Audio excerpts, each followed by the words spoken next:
भारताचे पंतप्रधान नरेंद्र मोदी यांनी हैदराबाद येथे भाषण करताना तमाम देशवासियांना आवाहन केले आहे. वर्षभर सोने खरेदी करू नका, इंधनाचा वापर कमी करा, घरगुती गॅसऐवजी सोलारचा वापर करा. मोदीच्या आवाहनानंतर सोलापूरमधील सराफ व्यापाऱ्यांची प्रतिक्रिया जाणून घेतली असता संताप व्यक्त केला जात आहे. वर्षभर सोने खरेदी करू नका म्हणतात, तर सराफ व्यापाऱ्यांनी जगायचं कसं, असा सवाल सराफ व्यापाऱ्यांनी उपस्थित केला आहे. हिंदू धर्मात सोन्याला अतिशय महत्त्व आहे. हिंदू धर्मात एखादे लग्न करावयाचे असल्यास मंगळसूत्र लागते. नरेंद्र मोदींना मंगळसूत्राचे महत्त्व काय समजणार, असं सांगत सराफ व्यापाऱ्यांनी मोदीवर निशाणा साधला आहे. निवडणुकीत लाखो लिटर पेट्रोलचा चुराडा करून आता मोदी म्हणतात पेट्रोल डिझेलचे वाहने वापरू नका, असं सराफ व्यापारी महेश धाराशिवकर यांनी माध्यमाशी बोलताना प्रतिक्रिया. हारून मोदींनी आवाहन केले आहे की पेट्रोल कमी वापरा, त्यासोबत सोनं 1 वर्षभर खरेदी करू नका. एक सोने व्यापारी म्हणून कशा पद्धतीने बघा या वाक्यातच ह्या पंतप्रधानांचा पराभव झालेला दिसतोय. देशाचा पंतप्रधान जर इथल्या सामान्य नागरिकांना म्हणत असेल की पेट्रोल डिझेल वापरू नका, सोने 1 वर्ष खरेदी करू नका, सगळ्यात मोठा पराभव आहे. आज ह्यांचाही देशात जे खाजगीकरण करण्याचा प्रयत्न चालू आहे, तशाच पद्धतीने हा यांचा निर्णय आहे. यातली सगळ्यात मोठी इंडस्ट्री म्हणजे gems and jewellery industry Bharat देशातली आहे. 60% GDP मध्ये या इंडस्ट्रीचा वाटा आहे. तर हा यांचा डोळा आहे अदानी आणि अंबानीच्या घशामध्ये का अडानीच्या घशामध्ये घालायचा आहे का, हा प्रश्न आम्हाला सामान्य वापरणं पडलेला आहे. आणि आज भैया म्हणल्यासारखं की सामान्य नागरिक सामान्य जनतेच्या लग्नामध्ये अर्ध्या ग्रॅमची मनी मंगळसूत्रानुसार लग्नाची सुरुवात होते. तर या माणसाला संसार कधी माहीत नाही. आणि या माणसाने जर असे निर्णय जर देशांवर लोकांवर लागू करत असेल तर, आणि लोकांना याचं देणं घेणं काय की डॉलर आणि परकीय चलनाची सामान्य लोकांची काय देणं घेणं आहे, हे तुमचा विषय आहे. यामध्ये जनतेवर का तुम्ही हे करता, तर अजिबात हे चुकीचं वक्तव्य आहे. आणि देशामध्ये 80 ते 90 लाख लोक या क्षेत्रामध्ये काम करतात, त्यांच्यावर उपासमारीची वेळ येऊ शकणार आहे. आणि हे देशाला परवडण्यासारखं नाही आहे. आणि या इंडस्ट्रीमध्ये अनेक सुरतमधले लोक, गुजरातमधले लोक काम करतात, आणि हे पंतप्रधान गुजरातमधून येतात. हे का मग अज्ञानी पंतप्रधान आहेत का त्यांचा हे चुकीचा निर्णय अजिबात हे लोकांना परवडणार नाही. त्यामुळे आम्ही तीव्र शब्दात पंतप्रधानांचा निषेध.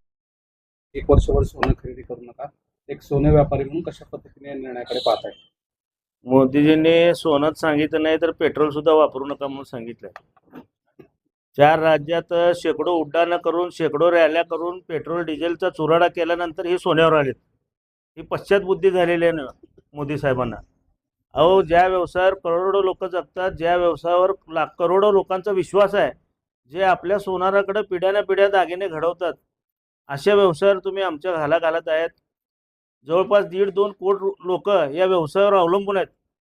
सराफांनी जर सोनं नाही विकलं तर त्यांच्या लेकराबाळांनी खायचं काय, त्यांनी घेतलेल्या कर्जाचं करायचं काय, त्याचं व्याज कोण भरणार, त्याच्या नोकराची पगार कोण देणार, आणि नोकराला काढल्यावर नोकरानं काय उद्योग करायचा, याचं कसलंही मार्गदर्शन मोदी साहेबांनी केलं नाही.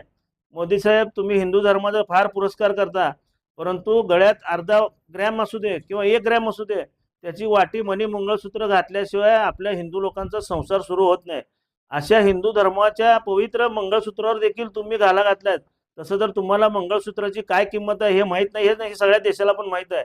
त्यामुळं आमची जी काय उपजीविका आम्ही कष्ट करून खातो, आम्ही कुणाच्या चोऱ्या करत नाही. आज हॉलमार्किंगचे दागिन्याशिवाय आम्ही धंदा करत नाही. असं असताना प्रामाणिकपणे सचोटीने व्यवसाय करणाऱ्या तुम्ही सोनं विकताना पण पैसे घेता आणि मोडताना पण 3% GST घेता. एवढा महसूल कुठल्याही व्यवसायातनं मिळत नाही. कारण जिथं सोनं विक्री केली जाते तिथं जेव्हा खरेदी केलं तेव्हा 3% म्हणजे डबल मिळते गव्हर्नमेंटला. असं असताना तुम्ही करोडो लोकांच्या पोटावर पाय द्यायला निघालेला आहात. हा पश्चात बुद्धी आहे आणि हा पंतप्रधान मोदींचा पराभव आहे. सोनं खरेदी करू नका असं ते मोदींनी आवाहन केले. आणि त्यानंतर आता कारागिरांची काय नेमकी परिस्थिती होणार काय? तर देशाचे पंतप्रधान जरा अशी डोकं फिरल्यासारखी भाषा जरा वापरत असतील तर आमचे कारागीर लोकांची उपासमारी करून उद्या आत्महत्या केल्याशिवाय आमचे राहणार नाही.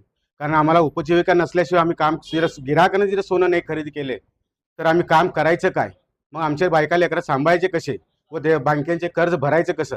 का मोदी साहेबांनी आम्हाला काय कुठलं अनुदान देणार आहेत का? मग त्याचीही पूर्तता करून मग देशावरती ते सांगायचं की सोनं खरेदी करू नका किंवा डिझेल पेट्रोल वगैरे वापरू नका, कमी वापरा म्हणून सांगावे. कारण आम्ही कारागीर लोक काय करायचं? काय नाव? नागराज कंदकूर. बंधुप्रेम न्यूज चॅनलला लाईक, सबस्क्राईब व बेल आयकॉन दाबायला विसरू नका. धन्यवाद.